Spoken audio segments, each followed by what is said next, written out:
Buenas tardes y bienvenidos a un nuevo episodio del Fondo del Pozo. Hoy en realidad estamos parte del equipo de EconoJournal trayendo un episodio especial con el objetivo también de poder generar nuevos espacios de análisis, de debate y poder tratar en profundidad temas que son coyunturales al desarrollo de Vaca Muerta y también a lo que está pasando aquí en la provincia de Neuquén. Por eso hoy justamente me acompaña Nico Gandini, director de EconoJournal. Nico, gracias por venir. Un placer, Lau, la verdad que estar acá. Primero, felicitaciones por el espacio. La verdad que hace tiempo que venís pensando en armar contenidos audiovisuales que crucen o visibilicen lo que está pasando en la agenda de energía. Neuquén, como todos ustedes saben, está en el epicentro de la agenda energética, la agenda económica.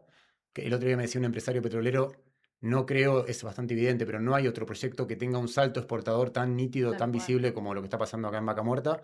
Así que vos te hayas propuesto armar un estudio acá y seguir esa agenda, profundizar, hacer un doble clic sobre distintos temas de interés, como vamos a hablar hoy de la ley de GNL, la ley de gas natural licuado, que se trata en pocas horas en la legislatura neuquina, me parece que es un buen ejemplo de lo que estás tratando de hacer, así que felicitaciones. Gracias, Nico. Y paso también a presentar a Andre, que también se ha incorporado al equipo de EconoJournal con esta sección que se llama Enclave, que también los invitamos a que puedan leerlo, porque también con relación a lo que está diciendo Nico, la idea es poder abarcar la multidimensión que tiene también el desarrollo de Vaca Muerta, y para eso Andre también está haciendo todos estos análisis políticos y también sociales que también se generan acá adentro y que está bueno contarlos. Bueno, un placer. Gracias, Lau, Nico, por la invitación y un gusto seguir sumando espacios desde Neuquén, contando un poco lo que pasa en Neuquén. Me parece, como decía Nico, súper valioso, así que bueno, contenta de estar no estrenando el estudio, pero bueno, entre los primeros invitados. Bueno, gracias a los dos. Bueno, como lo decía también Nico, la idea es empezar a analizar o por ahí desmenuzar un poquito la información de lo que está pasando con este proyecto de GNL que se va a tratar en algunas horas en la legislatura neuquina. Un proyecto que en realidad nace como un acuerdo con YPF para después darle desarrollo al proyecto Argentina LNG, un proyecto que sin dudas va a poner a Vaca Muerta en otra dimensión y que también busca que esté también en el mapa internacional de otra manera. Por eso también, Nico, lo hablábamos hace un rato, la idea es también contar o poner este proyecto en el mapa internacional, un poco para entender el proyecto de Argentina LNG, para después entender un poco cómo llegamos hoy a este acta, acuerdo, este proyecto que se va a tratar en la provincia de Neuquén y por qué es importante o relevante. Sí, porque viste que a veces por ahí los periodistas tenemos la facilidad de, o caemos en la repetición de números siderales, o son números muy importantes, no sé, el proyecto de Argentina LNG requiere una inversión de 18 mil millones de dólares de inversión. No hay un proyecto de esa escala que se haya realizado en la Argentina, no en las últimas décadas. En la historia nunca se desarrolló un proyecto de esa envergadura en forma simultánea que requiere obras de inversión en Neuquén, en Río Negro, obras de distinto tipo, tanto en el upstream, que es la perforación de pozos, como también en infraestructura de transporte, evacuación, de exportación, no hay. Entonces, a veces uno lee una nota, son 18 mil millones de dólares de inversión, tanta cantidad de puestos de trabajo, y la verdad es que perdemos de dimensionar, perdemos la posibilidad de entender la dificultad que tiene eso. O sea, que Argentina se transforme en un país que exporte gas natural licuado, es decir, que saque gas de Neuquén, lo ponga en especificación a través de una planta de separación y de acondicionamiento, lo envíe al Golfo San Matías en las costas de Río Negro a través de un gasoducto dedicado a exportación, lo enfríe a menos 160 132, grados, sí. 150 grados bajo cero, lo cargue en un tanque criogénico y más difícil aún, logre hacerse de un espacio comercial en el mundo para que Qatar, Australia, Estados Unidos, que son los grandes exportadores de GNL y que son los que en definitiva controlan la demanda, controlan el nivel de precios, te dejen entrar con lo complejo que es eso. O sea, ¿por qué un mercado que está controlado por 3 o 4 países de repente va a dejar que un quinto país como Argentina quiera tener un rol, si se quiere, marginal o creciente en un mercado que hoy están controlándolo? O sea, no. Entonces, es muy complejo que encima un país como el nuestro, que lamentablemente tiene desventajas financieras, no es fácil acceder al financiamiento, no es fácil tener estabilidad macroeconómica que te permita decir, bueno, ¿cuál es mi nivel de inflación proyectado en los próximos 10, 15 años? Y es difícil saber qué va a pasar en Argentina en ese sentido. ¿Cuál es el nivel del tipo de cambio? ¿Cuál es el dólar que vas a tener de acá a 2, 3, 4 años? Porque a la hora de hacer una inversión así, una vez que la lanzaste, no la podés frenar. Claro. Entonces, Estás, o sea, dentro de un contexto de incertidumbre, y esto que decís también está bueno porque no es que estamos yendo a un mercado donde corremos con la ventaja de tener, para o nada. sea, tenemos competidores que si bien en cantidad quizá no sean tantos, pero en peso sí son muy importantes y difícil, es un mercado difícil. Totalmente. Y es interesante también ver, cuando se discute algo así, ver cómo reaccionan también tanto los actores afuera como los actores adentro. Porque, la verdad, lo hablábamos fuera de micrófono, si uno hubiese pensado, lo hablábamos con Andrea, que la discusión de este proyecto de ley en la legislatura neuquina iba a generar cierto foco de conflictividad, yo te hubiese dicho, la verdad que no lo veo, o sea, Sí. está Vaca Muerta, está muy lanzado, este proyecto te lo pone en otra dimensión totalmente distinta, y sin embargo se genera cierta conflictividad porque hay actores sindicales, porque hay actores políticos, porque hay actores de la economía real o del territorio que reaccionan por ahí de manera imprevista, y por eso está bueno también hacer una mirada y entender qué es lo que pasa contextualmente. Yo no sé, André, qué ves vos, digamos, si ves un tratamiento de legislatura, esto se vota en pocas horas, o ves que hay algún todavía espacio para que pase algo distinto o algún capítulo que no vemos venir. Bueno, como un poco retomando lo que vos decías de la importancia que tiene esto, el gobierno de alguna manera lo presentó de esta manera, como un nuevo hito fundacional a la medida de lo que fue más o menos el acuerdo de YPF con Chevron, que en Neuquén fue el decreto que le daba las condiciones a YPF para las concesiones. Sí. En 2013, como poniéndolo a esa altura de un debate que va a cambiar posiblemente la vida de las dos siguientes generaciones, ¿no? Estamos hablando de un proyecto Sí. de 30 años. Y eso me parece que un poco lo dejó, no sé si entrampado, pero bueno, lo puso en un lugar de decir, bueno, vamos a discutir las condiciones de las próximas dos generaciones, yo quiero participar también de esa discusión, ¿no? Y eso fue un poco lo que generó, me parece, esta embestida de alguna manera de los gremios estatales, porque hay que decirlo, es el sector estatal solamente el que está saliendo con una posición diferente y de oposición sobre todo al esquema de regalías diferenciales que plantea el proyecto. ¿Pero eso es táctico o, quiero decir, el sindicato o los sindicatos estatales salen a cuestionar a la gobernación porque tienen que discutir paritarias y obviamente la provincia recauda regalías con un precio más alto, que han aumentado, pero también la inflación le corre fuerte, entonces necesita contener el aumento salarial? Es decir, el sindicato lo que está buscando es decir, che, la gobernación está cediendo recursos fiscales o recaudación y sin embargo nosotros no nos da la pauta salarial que estamos pidiendo, o vos ves algún elemento estratégico del sindicato de decir, bueno, voy contra Figueroa por algún motivo. Bueno, me parece que un poco de las dos cosas. O sea, primero que esto se dé justo cuando se está a las puertas de una convocatoria para discutir la pauta salarial del segundo semestre, por lo menos en lo que respecta al grueso de la administración pública, no a los docentes que ya acordaron una pauta anual, y que mañana sea el día en que ATE, por ejemplo, va a presentar su pedido de que lo convoquen a una mesa, como apurando un poco al gobierno para que abra esa discusión. Me parece que sí, lo pone en términos de que este es un debate de cuánta renta le vamos a sacar a los proyectos petroleros, porque esa renta es la que paga el salario, digamos, de los trabajadores estatales, entre todos los servicios, obviamente, que tiene que administrar una provincia. Y después está, creo, también un componente político, porque por lo menos uno de los actores gremiales de peso, como es el secretario general de ATE, Carlos Quintriqueo, también está movilizándose políticamente. Fue candidato a senador con su partido propio, que es Más por Neuquén el año pasado. Seguramente va a armar una lista propia o listas propias para competir el año que viene, posiblemente en un esquema que no se distancie tanto del gobernador Rolando Figueroa, digo, es aliado del intendente Mariano Gaido acá en Neuquén Capital.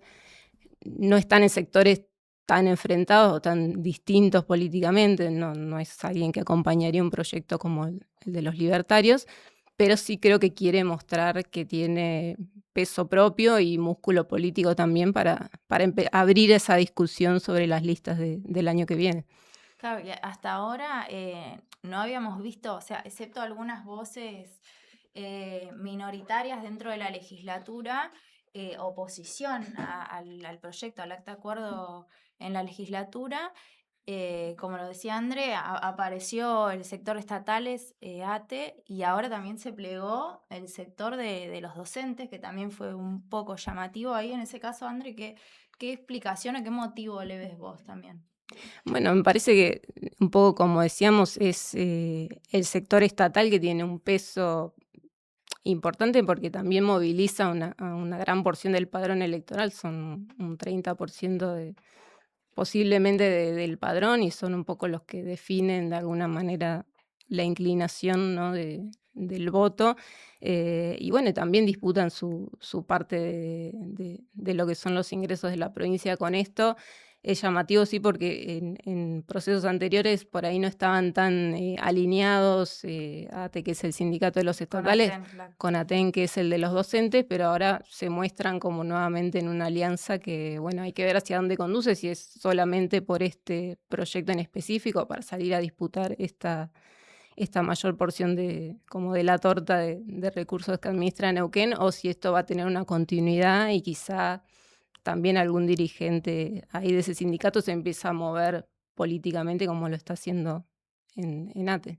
Y ahora esto llevó a que el oficialismo decidiera correr el horario de tratamiento de la legislatura. Lo publicaste hace un ratito en Econojournal. ¿Qué pasó ahí? ¿Qué nos puedes contar por qué se decide también correr el horario del debate? Bueno, los sindicatos habían anunciado una manifestación que a esta hora, por lo menos mientras estamos grabando, se va a mantener a las 10 de la mañana del miércoles 24, que es el día de la sesión. La legislatura suele sesionar en ese horario, generalmente las sesiones ordinarias son a las 10. En este caso, ya ha ocurrido otras veces, no es que sea la primera vez que se cambie un horario, pero se decidió hacerlo a las 6 de la tarde, de manera que esa sesión pase hacia el otro día, a las 12, a la medianoche se convoca una segunda sesión para que se trate el proyecto en particular, y de esa manera el gobierno se evita, o el oficialismo, tener que sesionar en el contexto de una protesta, que es Claro. lo que sí ocurrió, si nos vamos a ponernos Sí, en al acuerdo comparaciones, YPF-Chevron, en el 2013. sí, total. Ahora fíjate qué paradójico, porque cuando se trató el acuerdo IPF-Chevron, que fue el decreto 929, que de alguna forma fue el que empezó a armar el espacio regulatorio o el andamiaje regulatorio normativo que Sí. después desembocó en la ley 27007, que se trató en 2014, que creó las concesiones no convencionales de hidrocarburos y demás. En ese momento hasta el sindicato petrolero, el Se había sindicato de movilizado en petroleros contra, privados sí, de sí. Neuquén, que en ese momento liderado por el líder histórico que tuvo el sindicato, que era Guillermo Pereira, se manifestó Sí. históricamente. No solamente se manifestó en la calle en contra, sino que compitió internamente dentro del MPN con una Sí. línea distinta a la que manejaba, a la que conducía Jorge Zapac, y Y le ganó la Le interna. ganó, sí. Justamente el líder del sindicato petrolero, que debería apoyar un acuerdo que era para incrementar la inversión en Vaca Muerta, en ese momento había que derrisquearlo. Derrisquearlo significa sacarle el riesgo, es aprender a cómo extraer económicamente una roca de generadora de hidrocarburos que nadie conocía bien cómo producirla. Hoy Vaca Muerta sabemos que la perforación de un pozo de shale oil, un pozo de petróleo, tiene un ciclo corto de repago. Un ciclo corto significa que se repaga en 1 año y medio, 2 años, 3 años. O sea, pero en ese momento era invertir a pérdida, Y y a el mucho sindicato, en riesgo, lugar de sí. apoyar, eligió tácticamente priorizar el posicionamiento político de Pereira, que entró como senador junto con Lucila Krexel. Entonces, a lo que voy es que siempre que se discuten estos escenarios, tenés elementos que son medio inentendibles, o que tienen una vuelta de tuerca, o que persiguen un objetivo por ahí no tan de corto plazo, no coyuntural, sino que no se apunta por ahí a posicionamiento de campaña del año que Claro, viene. ahora una No campaña lo sé, o electoral, sí, sea, sí, sí. pero por eso está bueno debatir el cruce entre una agenda que uno dice, bueno, ¿es agenda de hidrocarburos? No, no es agenda de hidrocarburos. Hay un montón de elementos que juega la política, que juega lo gremial, que juega lo salarial, Sí. digamos. Hay algo que sí hay que explicar bastante, que es por qué el proyecto de ley que surge del acuerdo entre YPF y Chevron prevé un esquema de regalías diferenciales que arranca en 7,5 y termina en 12%. El de ahora, El de ahora. el de YPF con la provincia. Exactamente. Y Y, sí. y ahí hay una cuestión, que es que cuando uno discute la producción de petróleo en Vaca Muerta y la exportación de petróleo, el petróleo es un commodity a nivel mundial, digamos, Y uno ya sabe que Vaca Muerta es un play es un sistema petrolero que es rentable, o sea, da ganancias. El lifting cost, que es el costo de producción de petróleo de una empresa de punta como Vista, está abajo de $5 por barril, digamos. Entonces, y eso en 2013 era 18, era 20, era 25, era mucho más caro. En lo que tiene que ver con el gas natural, es mucho más Es complejo. más Vos tenés difícil, que sí. producir gas natural a precios muy competitivos, poder financiar una infraestructura de transporte y evacuación y exportación de gas natural y llegar a un mercado asiático o europeo, que es el que te va a comprar el gas natural producido en Neuquén, a un precio competitivo para poder ganarle al precio del gas de Estados Unidos. Entonces, ahí es donde la regalía es un elemento que te puede hacer que un proyecto compita con Estados Unidos o que quede abajo y no te dejan entrar porque Claro. el precio no te deja entrar. Y además estás hablando de 3 áreas donde actualmente hay muy poco, o sea, no están desarrolladas. YPF va a ir con sus socios a desarrollar 3 áreas donde prácticamente hoy no hay producción. No Sí, estamos hablando de áreas donde ya tenés la producción probada, sino que además tiene que asumir ese riesgo sí. de ir a ver qué hay. O sea, sabemos que están en el límite, en la lengua de vaca muerta del gas seco, del gas húmedo, pero donde tiene que generar todo ese desarrollo y generar esa producción incremental para después, lo que decías, ¿no? Transportarla en gasoducto, producir el gas licuado, meterlo en el mercado. Y eso es un tema que, de hecho, se habla bastante poco, que es, este proyecto lo lidera YPF, hace tiempo que lo lidera YPF, hace muchos años. Hace 2 años se encontró un socio cuando sale Petronas, que es la italiana Eni, que es una empresa europea muy importante, que tiene proyectos en África, es un jugador importante en lo que es producción y sobre todo comercialización de gas y de petróleo. Y sumó una empresa de Medio Oriente como ADNOC y su brazo en lo que tiene que ver con la Sí, exportación del LNG, que es XRG, sí, digamos. Ahora bien, en la distribución hay dos líderes que son YPF y Eni. YPF se encarga más de la parte de upstream, que es la parte de donde YPF tiene un know-how, tiene un saber que es claro. distinto, que es la perforación de pozos y la extracción de shale gas. Pero Eni está a cargo de toda la parte de infraestructura y de comercialización, es decir, de encontrar quiénes son las empresas, eso en inglés se le dice el off-taker, el que te Claro, que te va compra a gas comprar natural. ese gas. Y eso para mí es interesante porque YPF donde tiene que estar mirando es, bueno, ¿cómo voy a extraer gas a precios muy competitivos para que si me toca un ciclo de baja de precios de GNL o de LNG bajo, poner bajo son $7 por millón de BTU? Claro, Y vos tenés que lograr entrar al mercado global de GNL con $7, $8. ¿Cómo haces cuando todavía no tenés la curva de aprendizaje, no tenés la escala? claro. Argentina no la tiene. Entonces, YPF se tiene que concentrar en eso. Eni tiene que concentrarse en que los proyectos de infraestructura sean financiables, que sean lo más barato posible y sobre todo en encontrar quién te va a comprar. Europa, Asia. Eso, digamos, Mm. no sabemos bien hasta ahora. Sí sabemos que hay una distribución de roles, que YPF se encarga más de la parte del subsuelo y de la parte de infraestructura y de comercialización se encarga más Eni.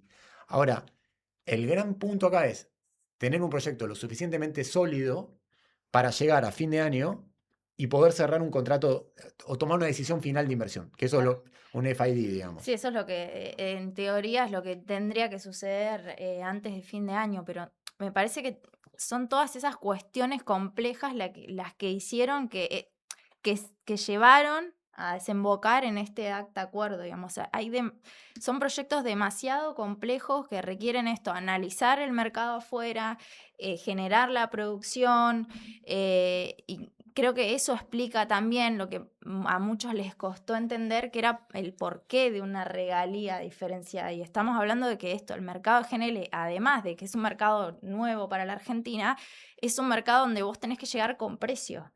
Y eso me parece que fue clave a la hora de la regalía diferenciada, que es lo que más se le criticó en la legislatura a este proyecto. O sea, básicamente es un esquema que contempla el valor de cómo va a estar el GNL en el mundo. O sea, no es que es algo arbitrario, sino que va a contemplar esto. Cuando el valor sea alto, la regalía va a ser más alta, y cuando el valor caiga, como puede pasar por cuestiones coyunturales que ya sabemos, la regalía va a ser un poco más baja, pero esto como buscando la rentabilidad del proyecto, pero más que nada llegar a hacer lo posible, me No, parece. sin duda. En el petróleo también existe un esquema de retenciones móviles, de derechos a la exportación móviles que los recauda el Estado Nacional, la regalía la recauda obviamente el Estado provincial, que es que Hoy está en 8%, porque cuando está el petróleo por arriba de $60 está a 8%, pero si va por debajo de $60, la retención, perdón, la exportación también baja. Claro. Entonces, siempre tenés esos esquemas. Hay algo que me parece interesante que en este caso hizo la gobernación de Neuquén, y eso también habla de una curva de aprendizaje del Estado neuquino, que es que también fijó pautas temporales de revisión de eso, Sí, de los claro. términos y Cada condiciones de 3 su acuerdo. años. Cada 3 años vos Sí. decís, bueno, a ver, ¿cómo salió esta? Miremos la película de estos 3 años. Che, yo veo que estás teniendo un margen importante o, bueno, me siento a discutir de Sí. vuelta por lo menos algunos patrones o algunos elementos de lo que es esa contractualización. Eso me parece Sí. bueno, Yo digamos. creo que no ha sido una negociación fácil porque obviamente en esto también lo decía el gobernador, partíamos la negociación de una base, una regalía del 5%, que la logramos estirar hasta el 7,5%. No debe haber sido una negociación fácil, obviamente YPF de su lado buscaba maximizar la rentabilidad del proyecto, la provincia no resignar tanto recurso. Y también a lo que vos decís, la provincia cedió la posibilidad de lo que ahora venía negociando Figueroa en todas las concesiones no convencionales, era el requisito de que GIP participe en 10% en carry en todas esas concesiones, que también deciden no aplicarla con estas concesiones no convencionales que otorga ahora para este proyecto en particular. Bueno, y también para seguir desmenuzando ese contenido del acta, entre otras cuestiones novedosas me parece que trae, o por ahí lo puedes explicar un poco mejor, es el tema del precio de referencia que va a tomar para el cálculo de esa regalía, que era un debate que Claro. en la oposición habían empezado como a tratar de forzar hace algunos años, creo que a fines de 2024, por lo menos el ahora diputado Darío Martínez y antes secretario de Energía había presentado un proyecto, estaba como con otro precio, pero tratando como de estimular ese debate. En su momento desde el gobierno no dijeron nada, lo plancharon el tema, pero porque ya lo estaban trabajando un poco en reserva, me parece, con YPF, y finalmente Claro, vos se lo que decís es el tradujo. precio de industria en firme, Exacto, que es o sea, las regalías se van a liquidar en base al precio de gas que publique la Secretaría de Energía, pero del gas en firme, para evitar el precio que muchas veces sucede en verano, que tiene una caída o que se termina liquidando a 60 centavos de dólar o a precios muy bajos. Entonces va a tomar ese precio de referencia para evitar que las operadoras vendan el gas a precios claro. ínfimos y que después tenga que liquidar la regalía a un precio muy bajo. Lo que planteaban era esto, que no sea la variable de ajuste el precio de liquidación de la regalía para que el proyecto sea rentable. O sea, como las operadoras van a estar en todas las puntas, digamos, de la cadena, Claro. que no termine siendo la liquidación a un valor ínfimo, y que eso es lo que le queda finalmente a la provincia. A ver, hagamos un punto ahí, porque para que se entienda bien, porque es un tema importante este. Si la productora, YPF, una empresa productora, también es la empresa, forma parte de otra empresa distinta que se llame, por ejemplo, Argentina LNG SA, que es la que se encargue de exportar el gas. Si Argentina LNG SA le compra a YPF, que es accionista de Argentina LNG SA, a un precio de fantasía, ponele 50 centavos de dólar por millón de BTU, ¿cómo hago yo, Estado neuquino, dueño del recurso y autoridad de aplicación, para saber si Claro. ese precio de 50 centavos de dólar es un precio de mercado o es un precio que en realidad Es lo estás tirando ficticio, para abajo? claro. Entonces lo que se decidió es tomar un precio de referencia de gas de industria, Sí. que siempre es el segmento que tiende a comprar un precio más real porque tiene que comprar un precio durante todo el año. Claro. El mercado de gas tiene mucho swing, se le dice, mucho cambio. En verano se consumen 120, 130 millones de metros cúbicos por día, 120, y en invierno el consumo, como todos tenemos frío y prendemos nuestra calefacción, digamos, nuestra estufa, se te va a 170, 180 millones de metros cúbicos por día cuando hace frío. Ahora, como en pleno invierno, la semana que viene van a ver que hace mucho frío, va a haber mucho consumo de gas. En el verano sobra tanto gas que el precio se va, y el precio del mercado spot baja a 20, 30 centavos de dólar por millón de BTU, porque las empresas no tienen a quién venderlo. Entonces, Y tenés producción de gas asociado a la producción de petróleo, que si no tenés que exacto, cerrar los pozos o vender el gas a precios ínfimos. exactamente. Entonces, y en invierno puedo recibir un precio mucho más caro, 10, 11, 12 dólares.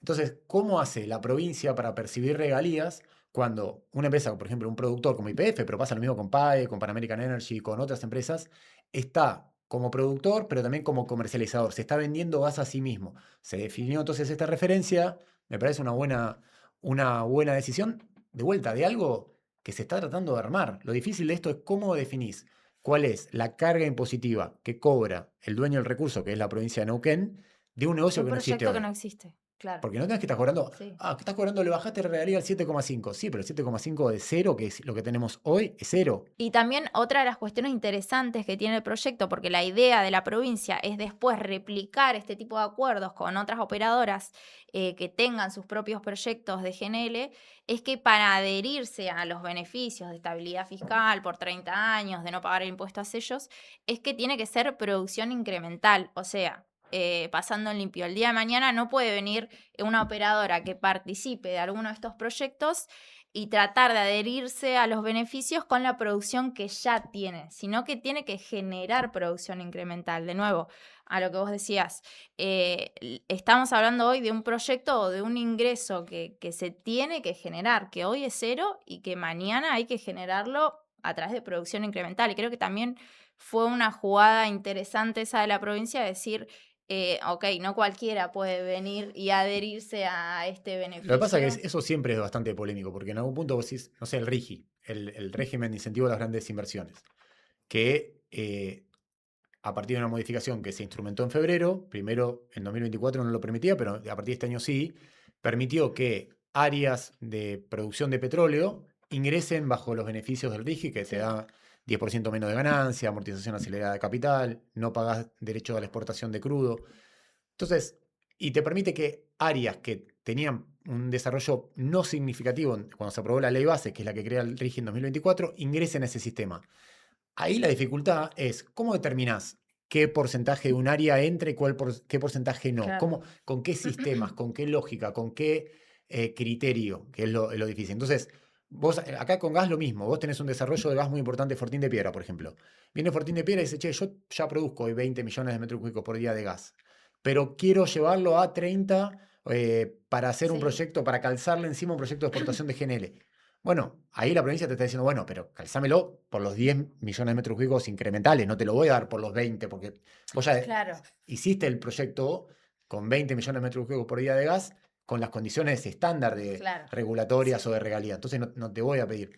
A mí me parece, de vuelta, lo que estamos tratando acá es de desmenuzar un tema, y lo bueno de estos temas que se discuten tan a largo plazo, cuando un proyecto de ley que es por 30 años, como es el RIGI por 30 años, es decir, che, discutámoslo ahora porque después cuando ya se aprobó Ya es un está. derecho adquirido y Total. Sí, no lo sí. podés rediscutir. Entonces, no sé, ahí el otro día Horacio Marín decía en una charla de ARPEL, ARPEL es una asociación regional de petróleo latinoamericano, que YPF por ahí está evaluando la posibilidad que si sale la ley de Superrigi en el Congreso Nacional, YPF puede aplicar con este proyecto Argentina LNG al Superrigi. La verdad, vos me preguntás a mí, sin conocer bien cuál es el argumento de YPF más, te diría cualquier instrumento que pueda discutir el Estado Nacional para que este proyecto sea realidad, vale la pena discutirlo. Ojalá se discuta bien, digamos, porque tiene más sentido darle el RIGI a un proyecto de producción de petróleo que tiene un ciclo, un pozo se repaga en 2, 3 años, más alguna infraestructura adicional, pueden ser 5, 10 años adicionales. ¿O tiene más sentido tratar de que este proyecto, que ubica el sector de energía como un hub de exportación y generación de divisas, casi lo que es el campo, ahí nomás, Sí. de 30.000 millones de dólares por año? Y ojalá como país, cualquiera que tenga un nivel de responsabilidad en esta decisión, se haga. Ahora, también vos hablas con fuentes del gobierno nacional y te dicen, no, el proyecto Argentina LNG no tiene forma de entrar a un super RIGI porque ya existe un proyecto de RIGI aprobado, que es el de Southern Energy, que es el que lidera Claro. Pan American Energy. Y eso tiene un proyecto RIGI. Entonces, ¿por qué le vas a dar un super RIGI a un YPF? Claro. Entonces, hay un montón de variables que hay que ecualizar, que hay que ver cómo vinculan unas con la otra, porque también siempre la crítica rígida viene siempre por ahí de sectores más de izquierda o de centro izquierda. También hay una crítica al super rígido más del mercado, que es una empresa que te adhirió al RIGI pensando que era el instrumento que el Estado argentino les iba a dar para promocionar una inversión. Ahora sacas un super RIGI y Le yo me sacas quedo un super RIGI y afuera. decís, che, Claro. escúchame, yo corrí para llegar acá y ahora me das algo mejor. Entonces, Claro. es difícil Sí. cómo vincula todo ahí. Y ahora sería también ese paso siguiente, ya si vemos el diario de mañana y llega a estar aprobada esta ley en la legislatura, lo más probable, igual ya también lo había adelantado Horacio Marín, él había dicho junio como fecha para aplicar a RIGI, queda una semana exactamente, que sería eso, ¿no? La solicitud también al RIGI y veremos ahí si logra negociar algo mejor. Calculo que no por lo que decís, pero sería el próximo paso también de este proyecto, que debería darse en breve antes del acuerdo final de inversión. Sí, que toda esta ley está supeditada a esto, a que YPF Mm, obtenga efectivamente Total, el RIGI total. y a que se dé el FID o la decisión final de Dentro de inversión. 24 meses, Sin sí. eso, si eso no sucede en 24 meses, esta ley Se cae el cae acuerdo. porque no Claro. tiene sentido, está todo atado a que este proyecto Se dé. suceda.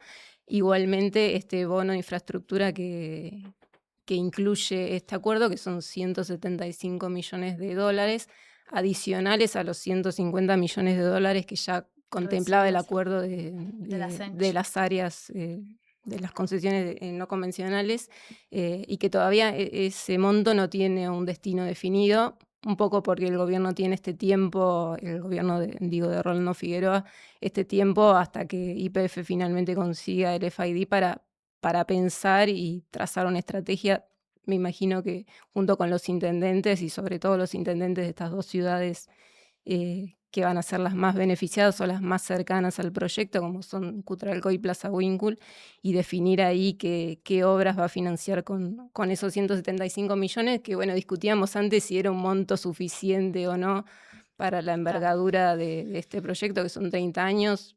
Bueno, un poco como todo Sí, en el acuerdo, digamos, uno no sabe cuál es el punto de partida de esa negociación, tal cual. entonces no sabes cuánto se dio cada parte Sí. y cómo se llegó a este número final, que puede ser mucho o poco según cómo uno lo pueda mirar, ¿no? Después, también esto que dice Andrea me parece súper interesante porque eh, estas áreas con las cuales se va a desarrollar el proyecto, si es que obviamente se cumplen todos los pasos y finalmente se da, están ubicadas cerca de Cutralcó y Plaza Huíncul. El otro día también escribiste una nota muy interesante de 30 años de lo que fue ese primer piquete en Cutralcó y me imagino que también obviamente esto debe despertar muchísima expectativa también en la gente. También de parte del gobierno, como vos decís, todavía no está el destino final. El acuerdo dice que van a ser ejecutadas obras que pueden ser ejecutadas por la misma petrolera o por la provincia. Todavía no queda claro, pero Cutralcó y Plaza Huíncul estarían como en la prioridad ahí de lo que vaya a suceder después. Sí, están en la prioridad sobre todo expectantes por los puestos de trabajo. Se está hablando de que son 20.000 puestos de trabajo directos, que se convertirían en 50.000 sumando los indirectos, o 40.000, no está bien claro ese número. Obviamente estas dos ciudades quieren quedarse con una porción importante de eso y sobre todo volver a un lugar, un poco lo charlábamos con una diputada que entrevistamos para esta nota, de volver a ese lugar de estar en el podio energético donde empezó su historia, Claro. digamos, porque Cutralcó y Plaza Huíncul es donde nació la producción petrolera acá en Neuquén, y después con el declino de los convencionales y después con el desarrollo de Vaca Muerta, que no se ha corrido, digamos, para Claro. ese lado, fueron quedando un poco relegadas en el desarrollo, como sí ocurrió con Añelo, que es hoy la meca de Vaca Muerta. Entonces creo que están tratando de recuperar un lugar de protagonismo, y volver a ser lo que fueron, bueno, en inicios del siglo pasado, cuando ambas se fundaron. Y te Claro. digo, está bueno porque vos le estás sumando la mirada territorial de cómo impactan la agenda Cutralcó, Plaza Huíncul, o en qué momento histórico está en cada una de esas dos localidades. Si uno lo mira desde la óptica más nacional y alejándose del tiempo, vos ves que el sector hidrocarburífero, el petróleo gas, desde los últimos 25 años tuvo un declive, un declino, se destruyeron capacidades en el país, se destruyó valor, se destruyó recursos humanos, cuadros de todo sentido. Y ahora está en una etapa de volver a generar algo de todo ese crecimiento. O sea, si vos mirás la producción de petróleo, empezó a caer en el 98, hace un par de años ya empezó a recuperar, pero todavía recién este año alcanzó los niveles de producción que tenías en el 98, cuando Brasil desde el 98 hasta acá quintuplicó su nivel de producción. Nosotros tuvimos 20 años en declino, en los últimos 5 años empezamos a recuperar, y todos los beneficios o todas las posibilidades o las oportunidades asociadas que tiene el aumento de la producción de petróleo y de gas natural, implica esto, que ciudades petroleras como Plaza Huíncul y Cutlacodia, che, pará, si esto sale bien, que obviamente es complejo que salga bien porque es mucho nivel de inversión y requiere un montón de cosas. Requiere que la macro argentina esté ordenada, requiere que haya inversores internacionales que crean en el proyecto y inviertan la plata, que haya entidades financieras que junten un Project Finance, que es la herramienta financiera para conseguir los 18.000 millones de dólares que hacen falta.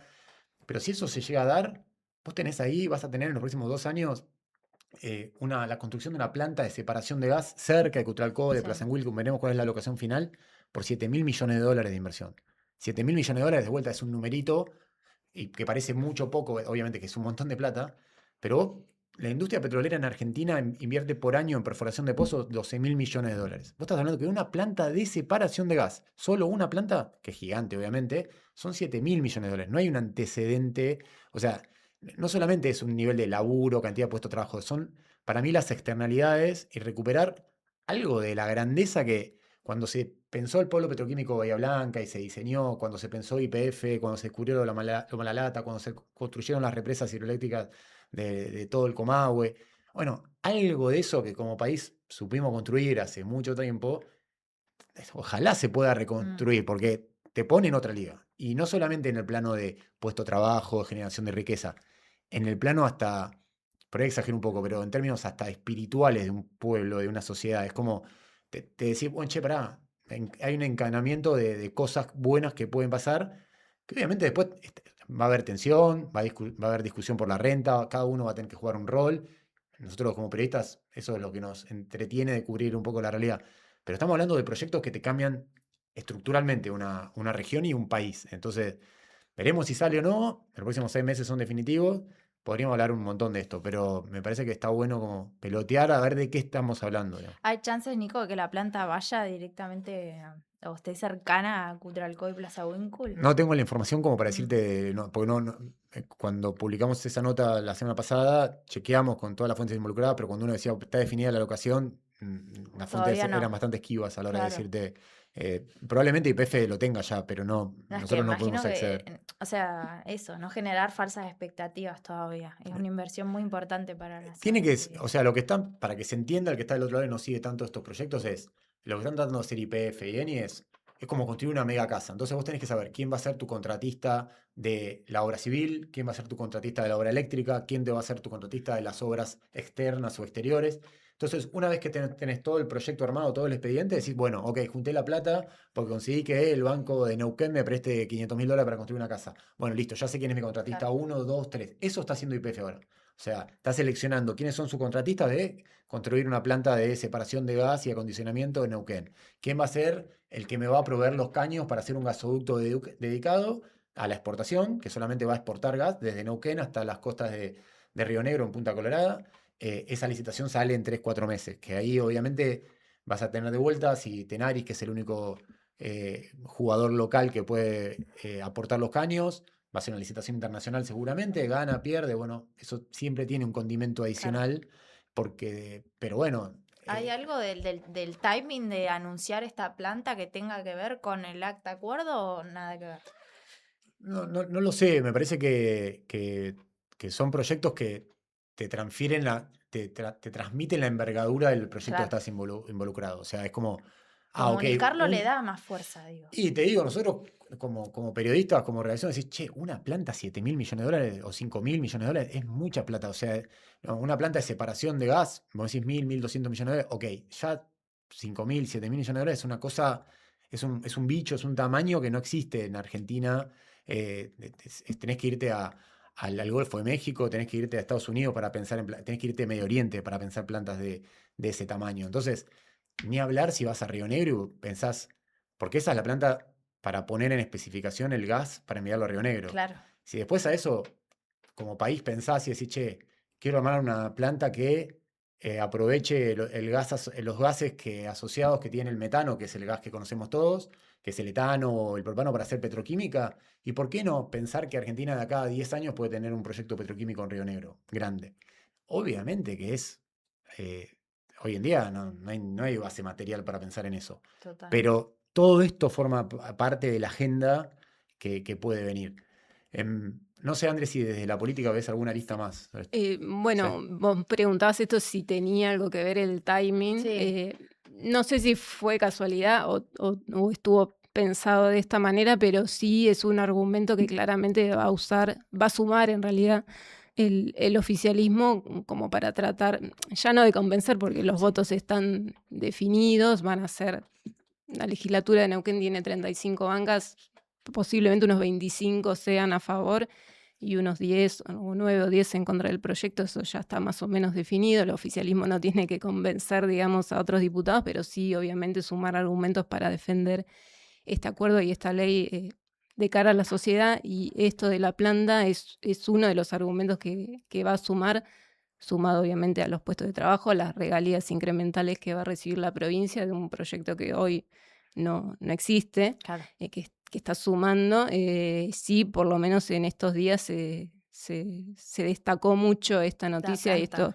esto que publicaste vos, Nico, de que la planta efectivamente va a haber una planta en Neuquén, que eso va a generar trabajo y también un poco sacar esta idea siempre que está dando vueltas en los sectores opositores de Neuquén, que es que No deja los trabajo, recursos claro. no se industrializan Sí. en origen y se Total. van por un caño hacia otro Total. lugar donde son tratados. Digo, me parece que van a tratar de jugar un poco con eso, decir, bueno, hay por lo menos una parte de ese proceso que efectivamente va a quedar en Neuquén y que la otra se va a ir a Río Negro, que no es Claro. menor, digo, es una alianza estratégica entre dos provincias hermanadas que se dio por el trabajo conjunto y un poco esta sociedad política que tienen Rolando Figueroa y Alberto Beretilnec, de lograr que esos puertos, digo puertos porque también está el de petróleo, ¿no? Por Claro, el de proyecto de Vemos. Vemos, queden en Río Negro y los recursos que se extraen en la Patagonia salgan también en exportación por un puerto patagónico. Claro, porque en los últimos días también Figueroa tuvo que un poco defender esa postura o esos cuestionamientos de no se industrializa el gas acá, o sea, tratando de explicarlo técnicamente también por la cuestión de los líquidos, que también hace falta hacer una separación, tratarlos en otro lugar, y un poco también tuvo que salir a refutar esos argumentos, como dice André. La noticia yo creo que sí, cayó fuerte acá en la zona, sobre todo, como decíamos recién, la gente de Cutralcó, Plaza Winkle, que espera ese nuevo despertar en la producción petrolera. Sí, lo que pasa es que también, esto hay que explicárselo también al que por ahí no está tan encima de la industria de la agenda de energía. Hacer un proyecto de industrialización requiere algunas condiciones necesarias, digamos, que son como sine qua non para poder hacer un proyecto de este tipo. Si vos haces un proyecto de industrialización para, por ejemplo, tratar el gas y separarlo y sacar el propano y el butano, que es el gas el GLP, digamos, que es el gas de Sí. garrafa, tenés que estar cerca de un puerto donde puedas Claro, donde lo exportarlo, puedas porque vos lo sacar. separás acá en Neuquén y después en lugar de tener que transportar una sopa, que es como la mezcla de todos esos gases ricos y demás, tenés que separar productos ya finales con un costo mucho más caro que te saca de escala, no puedes competir. Entonces, tiene total sentido que eso se separe en las costas de Río Negro y después lo subís a un barco y lo exportás a Europa, lo exportás a Asia. ¿Querés industrializarlo en Río Negro? Bueno, lo industrializás al lado de un puerto, como es el polo de Bahía Blanca, cuando se pensó el polo con un cracking para hacer polilefinas, para hacer fertilizantes, digo, se pensó en esa clave. Estoy en Sí. un puerto, agua profunda, puedo exportar, me voy a Brasil, me voy a Europa, integro el Mercosur. Tienen todas esas lógicas. También uno entiende que, yo qué sé, un país como el nuestro, que hace 15 años que el PBI per cápita no crece, o sea, no hay muchos países que hace 15 años de manera ininterrumpida no crezcan. O sea, creo que son 12 nada más, y nosotros lamentablemente somos uno de esos 12 países que hace 15 años que el país no crece. Es obvio que también la gente está como cansada, está escéptica, tiene una ansiedad de ver resultados ya y te va a pedir industrializame. Pero hace 20 años no hacemos un proyecto petroquímico. O sea, hace 20 años que fallamos todos, ¿no? No falla Neuquén, falla el país. Y en algún punto te digo, si yo miro la gestión de Figueroa vinculado a la relación que él entabló con la industria de hidrocarburos, Yo creo que él encaró como una etapa medio revisionista de revisar muchos puntos. Vos lo fuiste diciendo, te estableció un bono de venta de áreas y te cobra un 6%, Sí, más o menos 6% del monto de venta de áreas. Te discutió el tema de regalías. En el gas te armó una regalía diferencial, pero en petróleo te lo aumentó del 12 al 15. O sea, las áreas te las achicó para decir, che, no te voy a dar más un área de 1000 kilómetros cuadrados y que me la va desarrollando a poquito. Máximo 200, 250 kilómetros. Yo qué sé, es complejo, no es fácil. Cuando tenés que discutir con actores privados que no, son total. potentes, digamos, pero Pero por lo menos se puso la lupa en esto, en generar una discusión, en generar una negociación, en intentar, digamos, que sea para un lado y para el otro lo más beneficioso posible. Yo creo que por lo menos hubo una discusión seria, me parece, porque son muchos los ítems que se fueron contemplando, que por ahí esto, nuestra tarea también como periodistas es buscar la letra chica, tratar de desmenuzar el proyecto, el por qué es tan complejo de entender, por qué es tan tantos ítems y cositas que hay que analizar, que me parece que nada, también hacen a la seriedad también de que requieren negociar tantos recursos. no, totalmente. Y el otro día decía Emanuel Álvarez Agis, ex viceministro de Economía, y decía, en una negociación uno se queda más o menos conforme cuando las dos partes de alguna forma se van Sí, disconformes disconformes, o medio claro. entripadas porque no obtuvieron todo lo que fueron a buscar. Esta negociación por la ley que se está tratando ahora en legislatura vino varias veces. Se Sí, está por lo menos discutiendo hace 6 meses. En un momento no hubo un punto de desencuentro, estuvo 2 meses parado el tema y dijeron, bueno, no, porque la provincia YPF quería establecer un precio de gas sobre el cual se cobraban regalías que era más alto del que la provincia estaba dispuesto a aceptar y se enfrió todo, estuvo 2 meses parado y para claro. YPF también fue malo perder 2 meses porque acá hay un tema que es que cuando vos dejás pasar las ventanas de oportunidad, no es que uno tiene ventanas de oportunidad, "Ay, no, hay que discutir más si la renta que captura la provincia es la que corresponde o no. Está bien, pero tomate un tiempo prudencial, no puedes estar 3 años discutiendo eso. Claro. Porque 3 años pasó la ventana de oportunidad y el proyecto se murió, digamos. Y nosotros tenemos 1000 de esos, ¿eh? El Y proyecto de atrás está Eni y potasio. ADNOC tratando de, o sea, esperando.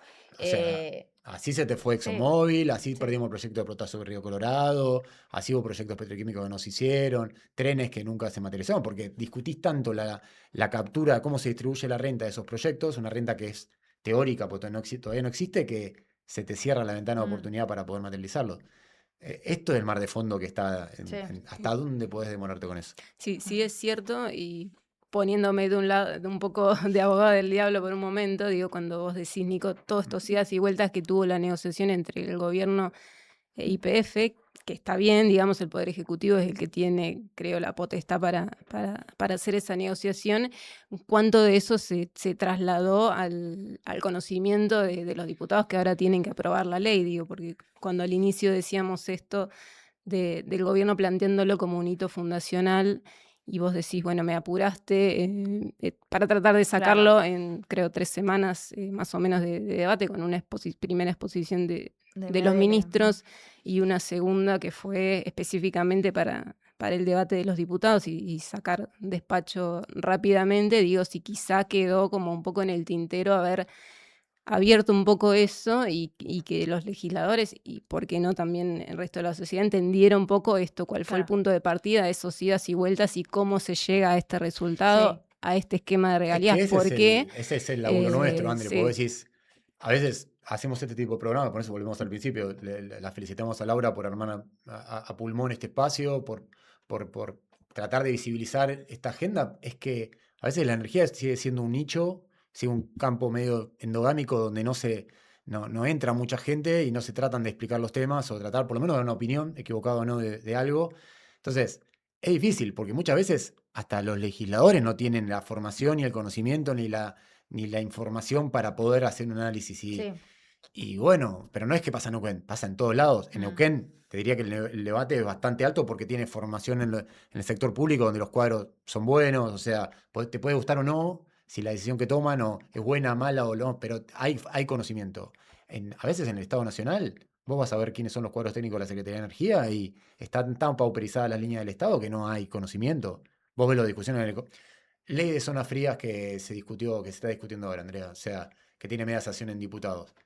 una ley que se aprobó en 2021 y vos discutís cuáles eran los fundamentos de esa ley, De la de ampliación, la ¿no? Sí, ampliación sí, de la sí. ley de zonas frías. Y se aprobó, ahora se está tratando de ver si se resuelve o no. ¿Cuál es el nivel de conocimiento de Mm. debate? Estos debates muchas veces van al calor de la coyuntura o de un objetivo. Sí, sí, un objetivo electoral muchas veces y O ahí fiscal del empantana todo, gobierno, sí. o de negocios como este proyecto del ONG, decir, che, YPF necesita este proyecto de ley para salir a aplicar el REGI, para salir a buscar un financiamiento que tiene cerrado a fin de año.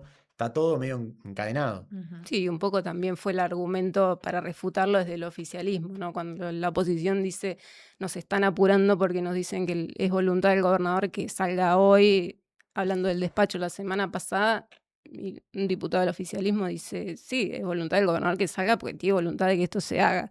Digamos, hablando un poco de cuántas veces se habló del proyecto de GNL, Sí. cuántas idas y vueltas tuvo, cuántos años hace que estamos hablando de esto, es como, bueno, acá hay voluntad, se quiere hacer, vamos a apurarlo y que salga, digamos que mejor a que no salga. Totalmente. Bueno, no sé si nos queda algún tema para sumar, si no creo que la idea, como decía Nico recién, es generar también estos espacios de debate, de análisis, que podamos encontrarnos en más oportunidades. Nico, ojalá puedas venir más seguido también y te podamos tener acá.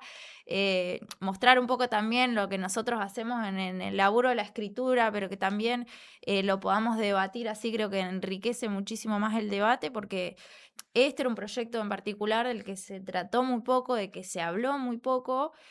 Nosotros sí lo veníamos siguiendo, obviamente, pero también siempre hay temas coyunturales y cuestiones que también Andrea aporta su parte política, su análisis, que también nos permite un poco entender y que también la audiencia pueda entender de qué estamos hablando, poder desmenuzarlo y ver todas esas luces y sombras también, ¿no?